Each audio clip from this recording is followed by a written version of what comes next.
Welcome, everybody. So good to be here together again for another episode of Ask Feathr. I know we've done like 4 or 5 of these now. It's good to make it more of a regular thing. Yeah. Thanks for joining, Ari. Happy to be back. Cool. So for those who haven't joined one of these before, Ask Feathr is a live digital marketing Q&A show that we run here.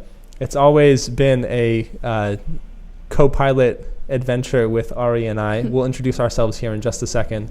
But just to set context and a little bit of housekeeping here at the beginning, this is all live and it's a Zoom meeting, which means that we can bring on people live, unmute, turn on your cameras if you'd like to ask your questions right here live on the call instead of just chatting them in. We do have some pre-submitted questions too, so thank you to everybody who's here who pre-submitted questions for today's show. So we'll make sure to get to those, but we are also going to prioritize the people who are here live with us. So if you have a question, just chat it into the chat box, or just even say in chat, hey, I'd like to come on, or I've got something, and we'll bring you on and you can ask your question and we'll do our best to give a good answer. Other than that, we are recording this and we will publish it afterwards as well to everybody who attended or who registered, so don't worry about that. We'll get it recorded and get it sent out over the next couple of days. And with that, let's kick off this episode of Ask Feathr, centered around digital advertising as the specialty topic for here today. So quick introduction, my name is Abhay. I'm the CMO here at Feathr. I've been at Feathr for 5 years and in the world of digital marketing professionally for close to 10 years at this point. I run our marketing team with all of our paid advertising, all of our content marketing, enablement, et cetera, and I've been doing that here for about 5 years. And I'm joined by Ariana, who leads our implementation team. But Ari, you want to introduce yourself real quick and what your team does? Nice to meet you. I'm Ariana, so I am the Director of Implementation here at Feathr, and our team is a team of 16 folks now, and we run the marketing campaigns on behalf of our Feathr customers. So we really act as an extension of our customers' marketing teams using the Feathr tool and also incorporating external channels as well. Yeah, so Ari's very close to working with hundreds of customers on hundreds more campaigns, and so her expertise is always very much appreciated. Cool. So let's jump into it today. We're going to get into some questions that we've had submitted on the front end, and then we'll get into any kind of follow-up questions that come out from the discussion from folks in the chat.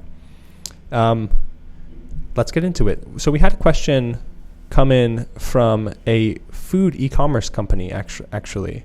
And there's not a name on it. It came from a marketing email address. But the question is around Facebook advertising and specifically around lookalikes. So this customer has a food e-commerce website, and that food e-commerce site naturally has dozens and dozens of products and product categories. And so the question is, basically, with Facebook advertising and with lookalikes, and we should probably define those really quickly just to get started, what's the best way to use lookalike audiences to expand your target paid advertising audience when you have so many different products that could appeal to so many different buyers, right? And I think kind of an example that we could draw, or how we could tie this into the use case of associations, which we know we have a lot of association folks on the call here today, is associations also have multiple products. They're typically more closely tied to each other, right? So like an online educational program is more closely related to a virtual event that also is for the same profession or the same industry. At the same time, there's nuances in the buyers for those products. And so in e-commerce, this question that we got ahead of time is also in that situation of having different products with different buyers that might map to different audiences. And so maybe we could talk about advertising strategy when there are multiple audiences that you're advertising to in general, and then specifically this tactic of lookalike audiences and how that could work. Mm-hmm. Any thoughts? Yeah, absolutely. So I guess maybe just to define lookalike for those of you who are unfamiliar with that campaign type, a lookalike audience essentially just means that a platform tries to find an audience that is similar to the seed audience that you provide. So in Feathr, we have lookalike audiences that are based on people visiting the website. So we can build a lookalike audience off of a website visitor segment. In Facebook, you can build lookalike audiences off of an email list as a seed list or off of your website visitors. Right. And so what it does in Facebook is it takes that seed audience, whether that's that email list you provide or everyone who reached the checkout process for a particular product, and it looks for other attributes on the Facebook platform that correspond with that seed audience. I think a common mistake that people are related to lookalike audiences is starting with such a small seed audience, because I think Facebook defaults to 1 million people for a lookalike. So if you have a seed audience of 500 or less, or even under 1,000, Facebook is really just guessing, and it can be pretty liberal in its guesses on what attributes it's actually filtering right. on. And so I do recommend, the larger your seed audience can be, the more accurate that lookalike audience can be in general. Right. And so when we're talking about individual products, you really want to be mindful about how large that initial audience is. And it might be a better idea to start with maybe a broader start of like what related products can I group together to get a seed audience of that's maybe large enough, 1,000 or more, right? Right. And then start from there. Right. I think another strategy for lookalikes is if you are needing to go broader than you'd like, but you do want to do that drill down into individual products, you can build a lookalike with your broad seed audience. Let's say your whole email list is your seed audience or all of your products. And then you can just have very distinct ads creatives. And those creatives can speak to the different product offerings. And when you do that, then you can see, okay, which creatives is this lookalike campaign engaging with? And then, create more detailed campaigns. Use the creative to as a filtering mechanism it's like on the market audience. Research. Totally. Yeah, that makes a lot of sense. And so just to summarize the recommendation there, it's basically like you would like to build a lookalike around a really, really narrow audience. That would be ideal. But the limitations of lookalike modeling in general, but specifically with Facebook, are that you need a large seed audience for Facebook to have the data that it needs to build a relevant lookalike. And if you give it something less than, say, 1,000 members in that seed audience, it's going to give you an audience that's filled with guesses, basically. Right. And so if your small seed audience, for example, like to take it back to an association example, is like virtual event registrants maybe are like, your highest quality, most engaged audience. And it's like, how can I find more people like my virtual event registrants? That seed audience might be less than 1,000 people. And so if that's the case, what's the next level up kind of umbrella category of an audience that I can build that's close to that, but that gives me the size that I need, 1,000 or more? And so maybe that's virtual event registrants across a few different virtual events over the last 6 months, or virtual event registrants and new members or people who registered for other kinds of online content or continuing education. And that way you get an audience pool that's larger, such that Facebook has a better seed audience to work with to build a better lookalike. Right, absolutely. And I think a good rule of thumb is 10,000 or more. In Feathr, we require a minimum of 30,000 to even run a lookalike campaign, because we have seen that the efficacy of those with smaller than 30,000 is just not worth the budget. So something to think about. Facebook is a little bit different than our platform, but the larger the better. Right. Cool. Another question that we got ahead of time, this is for Amelia Thompson. I'm not sure if Amelia is here. Let me check the participant list really quickly, because if she is, maybe we could bring her on to ask her question in person. Doesn't look like it. No problem. We'll get to it here. So Amelia asked 2 questions. One is, what are some of the biggest mistakes that we see companies making with digital advertising, and how has this changed or improved or gotten worse in the last year? I think the context of the last year is important because a lot more people have gotten into the world of digital advertising.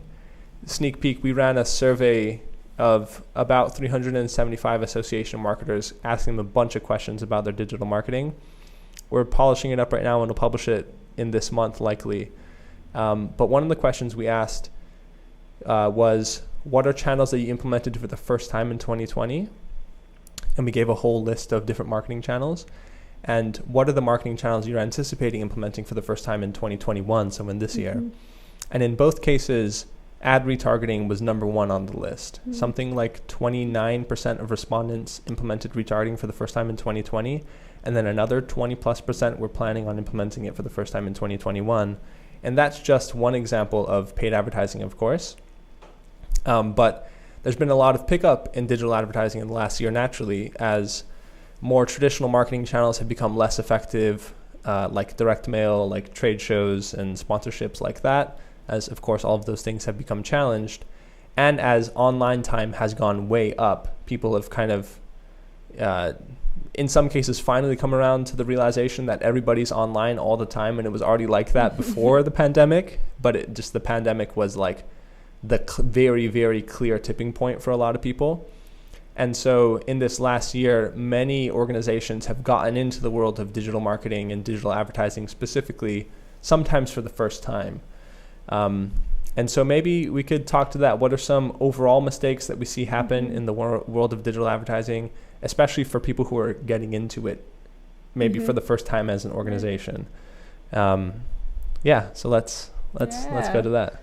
Yeah, I really like this question because in a way I think COVID has amplified common pitfalls of digital advertising that people have already been doing, and now it becomes even more apparent in COVID, like a lot of things, just accelerating problems or trends. And so one thing that comes to mind is in digital advertising, it is very common for folks to either get excited or not maybe spend enough time on the front end doing research and just kind of picking a channel and blasting a message out. And it is important always, but increasingly important in the COVID era to really understand your audience buckets and personas. And so a persona strategy doesn't mean you have to go to an agency and get, a $50,000 persona analysis. It could mean simply just with your team breaking down who your audience buckets are and what offers and what is the unique value propositions for each of those audience groups. And then you back into a message, you back into different ways you're going to reach those audiences based on across different channels. And I think that is a common problem that we see in COVID right now, is because everyone's having to shift their offers and their audiences are behaving very differently. And so maybe they were already fuzzy on their audiences initially, or maybe they were really crystal clear on their audiences this point last year. But with the with COVID and with us having to change what we're even offering our customers, then things get fuzzy, and you kind of need to do a reboot of your personas, and make sure that you're spending the time on the front end figuring out who are these people, what do they care about, what is the offer aligned with what they care about, and then how am I going to back into that through targeting on specific channels to find those people. Yeah, it's that makes so much sense, because not only maybe have new personas developed, but the needs of those personas may have shifted around in COVID time. Yeah, that makes a lot of sense. The other one that I'm sure everyone here will be able to relate with is not investing in in a channel long term, or not investing in digital advertising. And digital advertising is an umbrella term, right? That could be paid social on Facebook, on LinkedIn, on Instagram. That could be programmatic advertising, including retargeting and email mapping and geofencing and a lot of stuff that we do. And I know we have a question here from Barbara about explaining what Feathr Ads is, which is our digital advertising product. So we'll get to that in a sec. But just in digital advertising in general, and I would say this applies to new marketing channels, is that there is not proper long-term investment in the channel to make it work. And just to just to create a point of reference that will immediately make this sound ridiculous, is what if any organization, say your organization, implemented email marketing for the first time in 2020, right? And then in the first 3 months, your emails weren't performing as you expected. Open rates, click rates, conversions from that channel as you were able to measure them weren't performing as well as you wanted. Would the conclusion be that, email marketing must not work for us as an organization? Something about our members, something about our specific industry, something about our team setup, we just have to give up on email marketing. It's not going to work for us. And of course the answer is no, right? If email marketing wasn't working, you would invest further. You'd put more kind of strategic energy behind it. You'd test and iterate and get it to the point where it was working, because it's just accepted as a given now, rightfully so, that email marketing can and does work for businesses and organizations of basically every type. And if it's not performing as well as you expect it to or as well as you want, it's an execution problem, not a channel problem. And for some reason, I think people don't take that same given quality of something like email marketing, or in the past like direct mail. Like the same thing would be true of direct mail in the past. So like if your direct mail campaigns weren't working in the past, you probably wouldn't say, direct mail is dead as a channel or doesn't work for us. You'd probably say, what's going on with our creative and our piece, and what's the offer there, and who are we targeting with that direct mail campaign? In other words, you wouldn't come to the conclusion that, the channel is broken. But for a lot of folks, I notice digital advertising is not viewed in the same way. Whether it's retargeting or paid Facebook or LinkedIn or what have you, the take is often, we did this for two months. We put, $2,500 of budget behind it. It didn't work as well as we wanted to, or as well as these other marketing channels that we've been running for 15 years with. So let's pull the plug, right? And I just feel like if there was anything I could wish to transmit to people, it's that there are certain just non-negotiable marketing channels that everybody needs to be in, because there's so much attention on those channels today. Email is of course one. Nobody's ever going to pull the plug on their email marketing, because it's not performing as they want. They'll just invest further and make it work. And I think the same thing is true for digital advertising on the whole, but specifically channels like retargeting and Facebook, LinkedIn, Instagram. Those ones are a little bit more have asterisks on them depending on your industry a little bit. But broadly speaking, everybody is on those platforms. And of course, with retargeting and programmatic, literally everybody is on that platform. There's no asterisk there. If people are visiting your site and go to other websites online, which of course everyone does, then programmatic advertising and retargeting are in that category of non-negotiable must-have marketing channels, just like email. And if it's not going well, or it's not performing as you'd expect, it's an execution problem, which is not to point the finger at anybody, but it's just the reality. And they need more investment, more strategic thought, more iteration and execution to get to the point where they are succeeding. And so I think that's another common mistake, is people basically set it up and then forget about it, and then come back in 2 months and go, it's not working as we wanted, let's pull the plug again. And then you end up shooting yourself in the foot by not just taking another few steps in the direction of actually making it work, and then having a new highly performance, well-running marketing channel for you. That's another big one. I don't know if anyone has any kind of feedback around that or has experienced that. The last one that I'll say is that only optimizing for the click on digital advertising. And what I mean by that is like undervaluing the impression, especially today. And we see this with all of our ad campaigns. View through conversions are a real thing. It's not a kind of the word that's coming to mind is BS metric. So apologies, but like view through conversions happen. And we experience that on the consumer side, where I see ads on my Facebook feed or whatever. I consume the content of the ad. I don't click. So if what that advertiser is paying attention to is just the click, it looks like that campaign failed for me. But that gets logged in my memory. Something comes up in a week where I need that thing, that ceremonial cacao or whatever it was. And then I go to Google and I search for that brand that I remember from that ad. And I come in and it looks like I came in through search. But I didn't come in through search. I actually came in through paid advertising through Facebook or what have you. And so the view through conversion is a real thing, and the value of the impression is a real thing. And so having really great ad creative that gets a message across, that's on brand, that's compelling to the audience that I'm targeting, such that just the impression is valuable, is super, super important.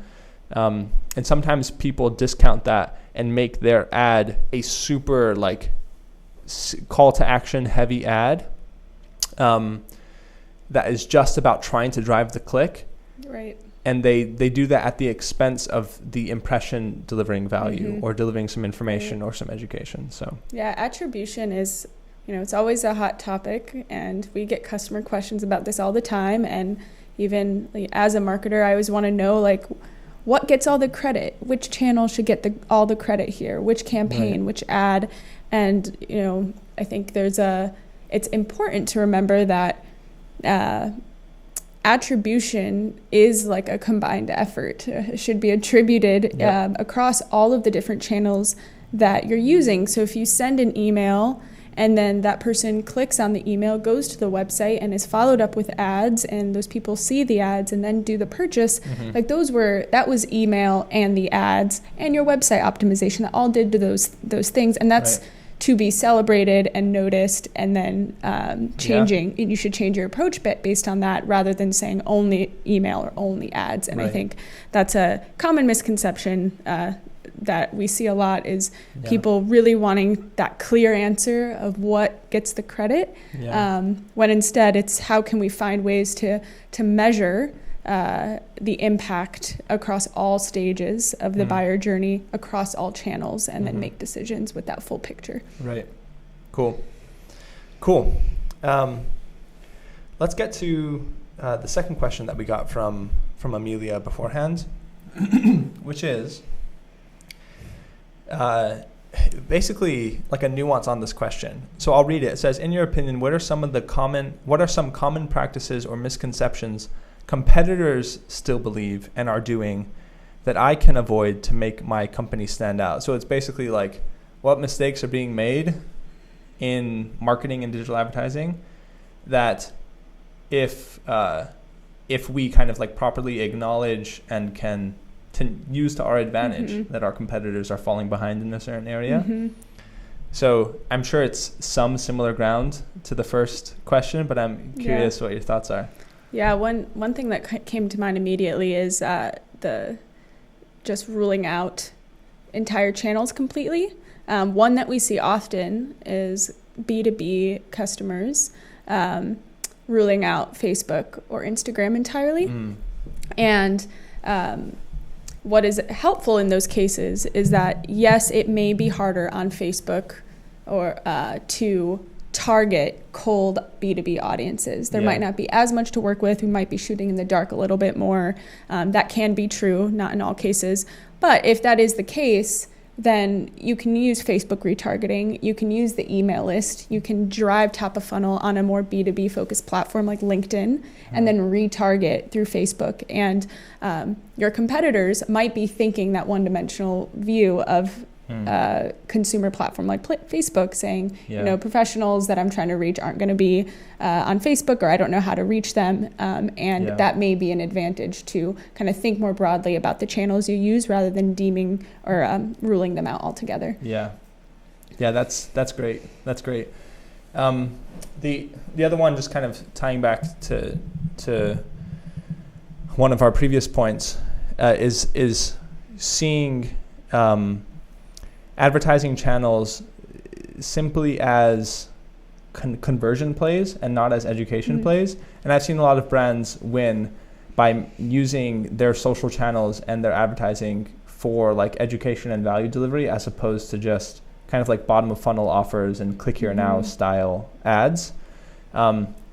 Those are necessary, especially for like the most highly qualified portion of your audience. So say people who begin registering for a program or who add a product to their cart and then don't complete, then it's appropriate to follow up with a, hey, you forgot this, or come back and finish the project or the purchase, I should say.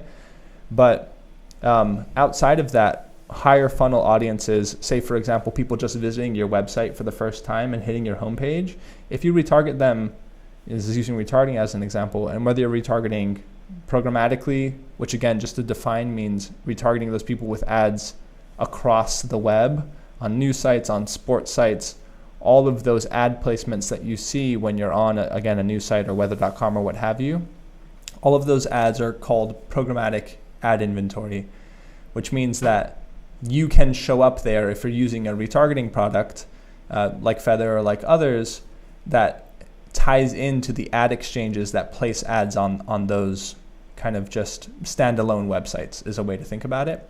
But you can also retarget through Facebook or through LinkedIn or through Instagram or through all of these channels, and ideally all of these channels, so that somebody comes to your site, leaves without converting, which 90% or more will do, and then they see ads from you on Facebook when they go there, on LinkedIn when they go there, on Instagram, and then also on all of the other sites on the web. Like, that's a very kind of compelling consumer experience and a very effective thing to do as a marketer.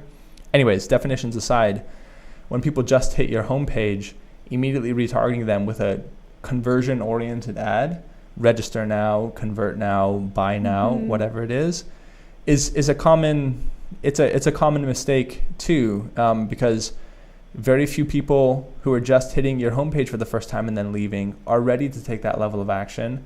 They want to be courted a little bit, right? They want to be invited to engage further, maybe with it's with a content asset, or to view, highlights of a previous year's event or for virtual event or whatever the thing might be, to get them to engage further, engage with your brand, educate themselves a little more, and before kind of moving into the purchasing process. And so all that to say, like, retargeting is a must, as we've said, but you have to be intentional about how you use it. Somebody who visits your site and then leaves isn't going to be convinced to purchase just by seeing a retargeting ad that says, hey, come purchase or register. They have to educate themselves further. And so using your advertising to drive conversions in the long term by focusing on that next step of engagement and focusing on that next point of education and a value delivery is more effective, but it just takes kind of like a little bit more of a thoughtful, nuanced approach, as opposed to just, having all of your ads be very, very conversion and bottom of funnel oriented. Always goes back to the funnel. Every time we have these, yeah, it's always the advice of, you can't deem a campaign successful just by conversions or the end result. If the campaign needs to be tiered, it needs to be staged, and that's what you should deem success metrics as. Top of funnel is getting to this next incremental stage. Middle of funnel is this next incremental stage. Totally. And too often we see customers want to pause campaigns that are awareness because they didn't see conversions when it's maybe a 3-month buying journey. So always going back to the funnel and finding ways to track every step of the way.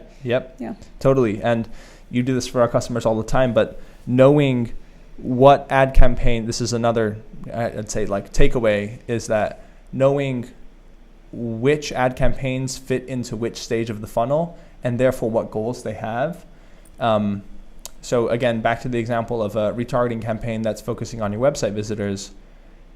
Maybe that's a mid-funnel campaign, right? That's a campaign that's a middle of funnel campaign, which means that the goal for that campaign is to drive people back to the site to consume some further content, and not to register for a thing or to purchase a thing. And in that way, you measure it appropriately. And then a bottom of funnel campaign, for example, again, like a cart abandonment or a registration abandonment campaign, that's truly a bottom of funnel campaign that you should measure by conversions, actual checkouts or registrations. But knowing, okay, I've got 7 campaigns running. The campaign 1 belongs to this group of campaigns. It's top of funnel, mid funnel, bottom of funnel, however you want to categorize it. And therefore it has these goals and should be measured in this way. That's a super important thing, as opposed to, again, measuring all campaigns by the same conversion point, which is, the final one. Right. Yeah.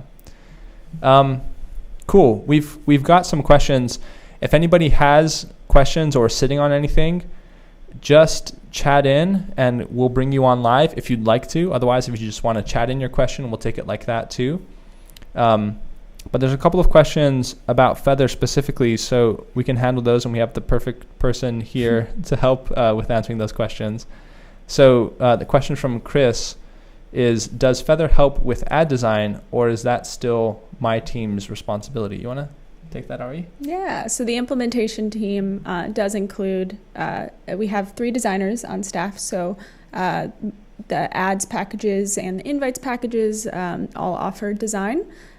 We don't do branding, but if you give us your brand assets or past designs as inspiration, we will create all of the ads in animated and static formats. Yeah, so that is, I think for most of our customers, it's a huge help. I would say 90% of our implementation customers take us up on the creative aspect, just because it's a more streamlined process. We can make optimizations much more quickly without having to go through a whole creative team externally. So definitely would recommend the ad design services if you are strapped on creative bandwidth. Cool. Let's see. I hope I'm pronouncing this right. Didier? I know of the soccer player. Didier Drogba. Is it? No. Sorry. That might be only for me. Almost. Okay. Well, we'll see. It's just a different area of talent, I'd say. Maybe you can come on and kind of explain the background of your question and just give us a little nuance, and then we can get you an answer as best we can. Does that sound okay? Sure. Can I speak? Can you hear me? Yes, we can hear you. Hi, thank you for the opportunity. Of course. So yes, we just opened this new e-commerce website back in April last year. We are usually from the food service industry. So when the pandemic hit, we got hit pretty bad because all the restaurants shut down, casino, hotel, airlines. So we have to shift our business, and we went with direct to consumer by offering our catalog to the general public by opening this B2C website. We have a lot of different items. We sell mainly specialty foods, and we had a very successful item with the Korean community. This one product is driving our sales crazy, and that represents 70% of our sales on our website. But 95% of our products are more like French oriented. So we saw this issue in our targeting, and especially with Facebook ads. It's when I'm running ads for this specific product, I'm getting crazy results like customer purchase at $4 and all that. And when I'm trying to get other customers and running lookalike and all that, it doesn't work. And I was thinking, is it because Facebook thinks my customers are like Korean lookalike, and it doesn't want to show my ads to other people? Because even the other interest like French cuisine and all that, people interacting with the ads, liking, commenting are going to be Korean. So I was wondering how to overcome that. And then after that, you talked about the funnel and all that, and to go through traffic and maybe engage with the purchase conversion at the end of the funnel. So that was my second question. Yeah. What do you think, Ari? Thanks for that context, Didier. That's super, super helpful. Yeah, thank you. No problem. Okay. For the first issue, I would say that if you do a lookalike with your full audience or a little bit broader, in Facebook, you could also layer interests on top of it.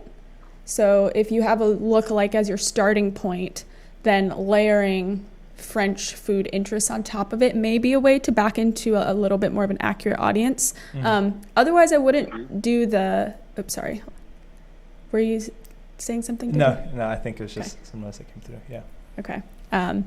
But if you don't have a large enough seed audience for the French food segment, then I would probably scrap the lookalike idea altogether for your awareness and instead use interest-based targeting as your starting point, and then really push the French food ads and maybe variations of those and see which message is actually resonating with that audience. And fortunately, with e-commerce, you have such a broad array of audiences and options. So I think with e-commerce sites, it becomes much easier to actually get into nuanced ABCD testing for your message and creative combination. Yeah, that's an advantage that you have, Didier, over. So Oh, go ahead. Yeah, so even if the pixel is matured with a certain type of audience, if I'm targeting French cuisine, is the pixel is gonna still go look for the people that fit the persona that are buying our product 70% of the time? That's a great question. Or Facebook is gonna be smart enough to know that if I put French cuisine, that shouldn't necessarily fit the persona of my current buyer. That's a great question. So you're right in that Facebook does learn, and it will. There will be some optimizations towards the people who have purchased already. Mm-hmm. But that said, as long as you are launching ads with French food featured only and targeting French audiences, I mean, Facebook is still, depending on what your conversion event is, Facebook is going to try to find the people that are going to match your goal segment or your goal criteria. So maybe rather than just having purchase, maybe your goal criteria is just get a landing page view on the French food landing page, right? And then Facebook's going to go after the people who are most likely to reach that goal segment.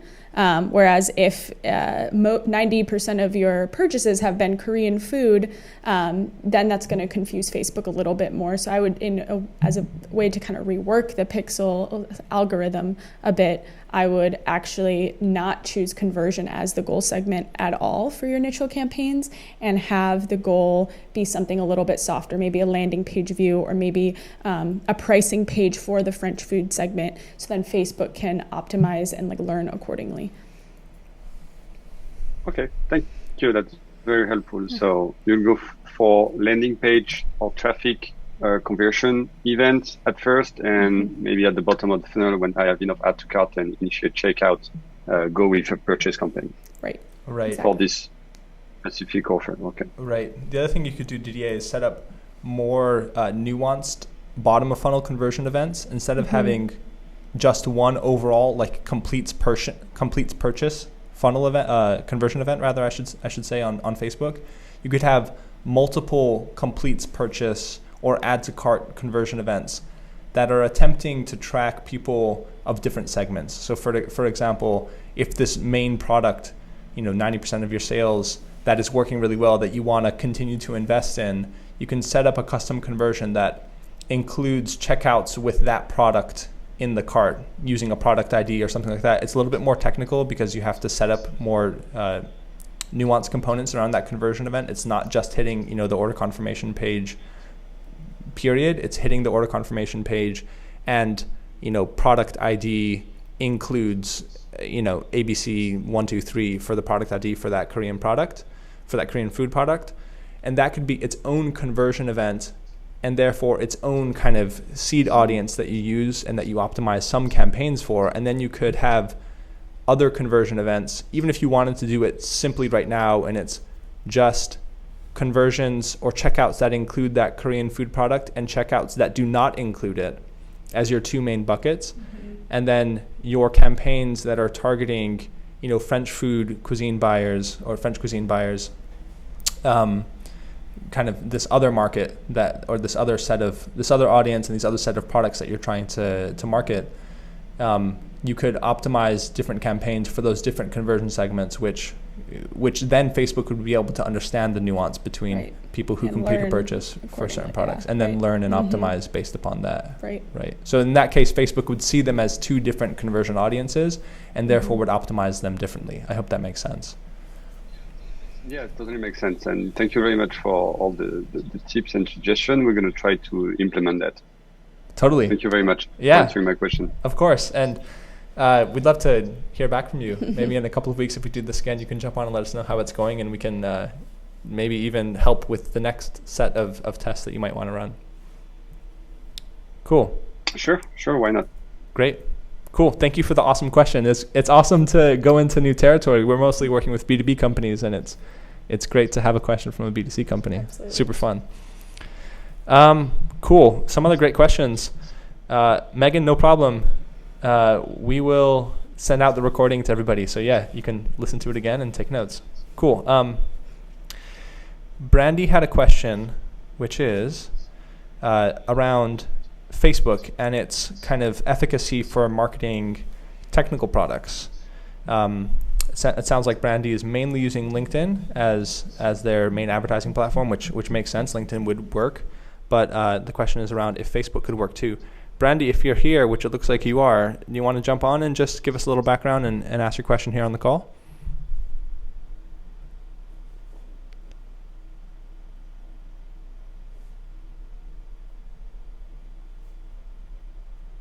Okay, no worries. Let's take it. And if Brandy, if you're able to and you want to jump on even as we're taking the question, I think you gave us enough in the text. But feel free to jump on and add any detail if you'd like to. So Ari, Facebook for technical products and kind of technical audiences. Yeah, shouldn't rule it out entirely. That's for sure. It depends on what exactly the products are, and there's Brandy. There we go. No problem. Brandy, do you want to give us a little more backgrounds and just say hello? Sorry about that. I was just talking and then realized I was muted. So thanks for taking my question. So we are a B2B marketing campaign. When I came to this company, we basically didn't have a marketing campaign at all. So I kind of picked up the ball and started running with it. But I'm an engineer by trade, so it's all new to me as well. So yeah, we use a lot of LinkedIn because we're working mainly with the technical group, the engineers, designers, to make their products more feasible in production. But I don't know. I tried to start a Facebook campaign a while back and just kind of dismissed it. I don't know if that's the right audience. So that's my main question. How much success is there out there in Facebook for that type of product and industry and campaign? And what is the product exactly? Technical ceramics, basically components that go into devices, usually. And your main target audience, like what is your targeting on LinkedIn look like? Is it, people with certain titles from certain industries, certain types of companies? I'm just kind of curious what's happening there. Again, it's going to be mostly the designers, the engineers, people making the products. They're designing the whole aspect of the assembly and the product. So let's say med device, there's a new product to do a surgery, that type of thing. And we might have a component that goes into that. Yep. Right.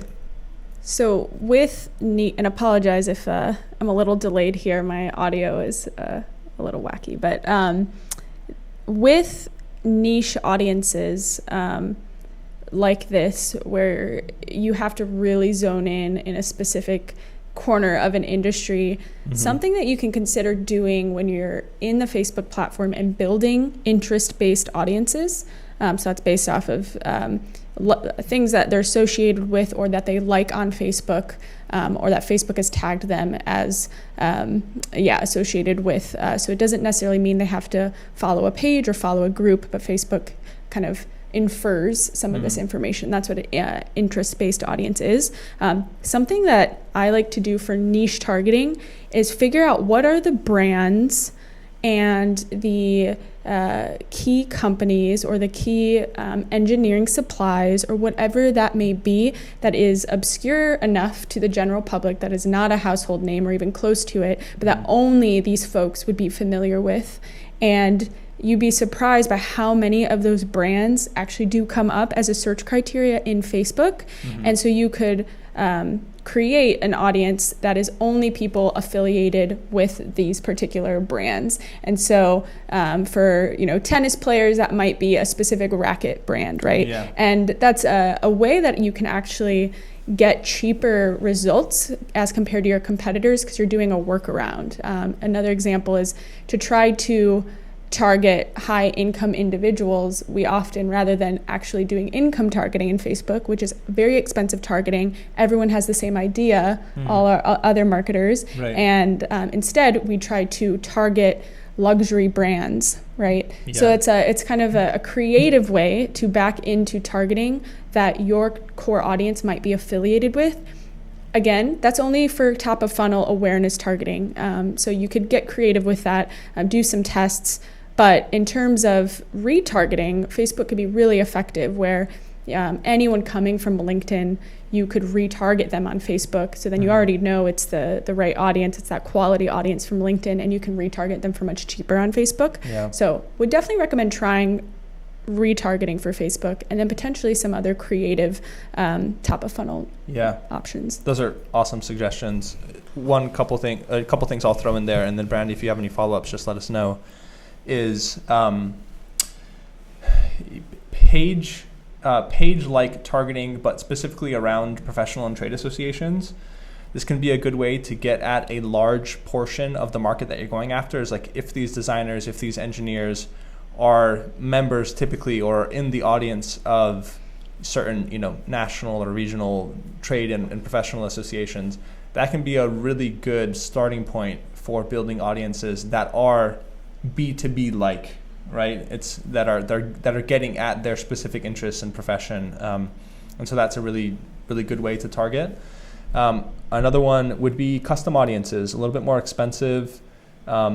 Not as many people in this audience, but if you have a large email list, if you've been around for a while and you've built up an email list of people that are in market for you, you can match that list basically to Facebook records or Facebook accounts, and then target that in an ad campaign. And so that could be like, your marketing list of 100,000 emails or whatever the case might be.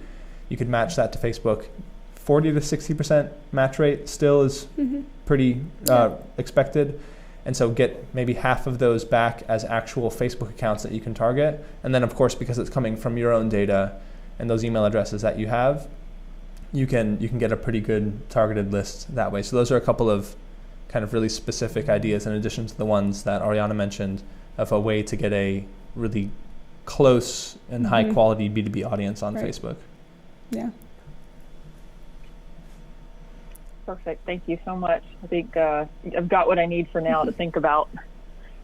Yeah, that should be a great starting point. And appreciate it. Yeah, totally. Cool. Thanks for the question. That's a great one. We've had a re-ask of the question for us to just explain what Feathr Ads does, and then also what implementation services we offer, and what ID as an add-on is. So let's take that because we've had that asked twice now. So let's get to that. I'll take my crack at it. Yeah. And then go for it. Yeah. So I'll get too in the weeds right away. That's okay. why. Since I'm implementation, you're the marketer. So. Great. Yeah. So at the highest level, Feathr makes digital marketing software and provides digital marketing services. So we have a variety of different digital marketing tools, and our most popular one is called Feathr Ads. And what it is kind of an all-in-one digital advertising product. We give people the tools to run programmatic advertising campaigns, whether that's based upon site retargeting or geofencing, which is more location-based advertising, or email mapping, which is kind of like a corollary to this idea of uploading a list of emails to Facebook and matching it to Facebook accounts. You can do the same thing with general cookies and upload a list of email addresses and match that to cookies on the web and then retarget that email list wherever they go online. So Feathr Ads is an all-in-one digital advertising toolkit. It makes it really easy to centralize your advertising across different channels and using different tools all in the same place. Makes the measurement really easy, makes the campaign launching really easy. And then implementation and ID are kind of add-ons to that central product. And I'll let Ari describe those. Yeah, so implementation has been an offer now for going on almost 3 years now. And Feathr historically was purely just a software product, saying we are a software product that is offered to marketers, and marketers can use Feathr for their own marketing campaigns. And then over time, we had enough customers ask us, well, that's great, but can you do it for us? I don't have the bandwidth. I want to see, how you do it first before taking it on. And Feathr used to say no because we are just a software product. And then about 3 years ago, we started saying yes. And that's where the implementation team was formed.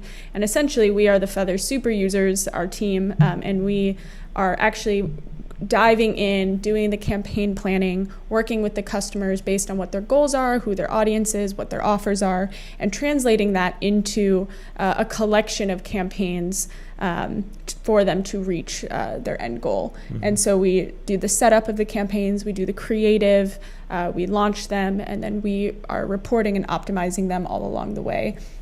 Usually for a typical ads project is roughly 4 months. For other modules, it's longer. And then now we also have an enhanced offering that kind of spun out of COVID, where customers want even more services. And they are really looking to us, not just for Feathr campaigns, but then what are those campaigns that complement Feathr? And, can we also run those? And so we have a managed services option, which is more of an annual service that we offer, where we're running campaigns in LinkedIn, Facebook, Google, et cetera, to complement the core Feathr strategy. Right. Yeah.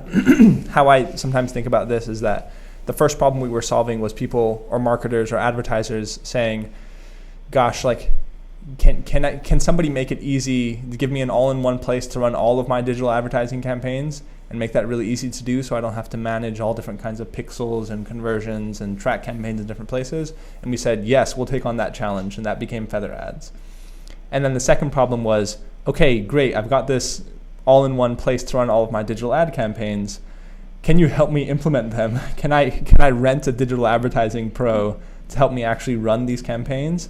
Because I'm strapped for time, I don't have the staff resources to be able to run this properly. I want your expertise and your experience. We've worked with more than 800 companies at this point doing this kind of work. And so then we said yes and solved the second half of the problem. So it's a nice solution, myself speaking as a marketer and advertiser, to have one place to run all your campaigns, and then also a great team that you can offload the actual execution of those campaigns to. But it's still within the tool that you purchased in the case of Feathr, so that you can look in yourself. It's not kind of as behind the scenes as like a traditional agency might be. So it's a nice kind of in between.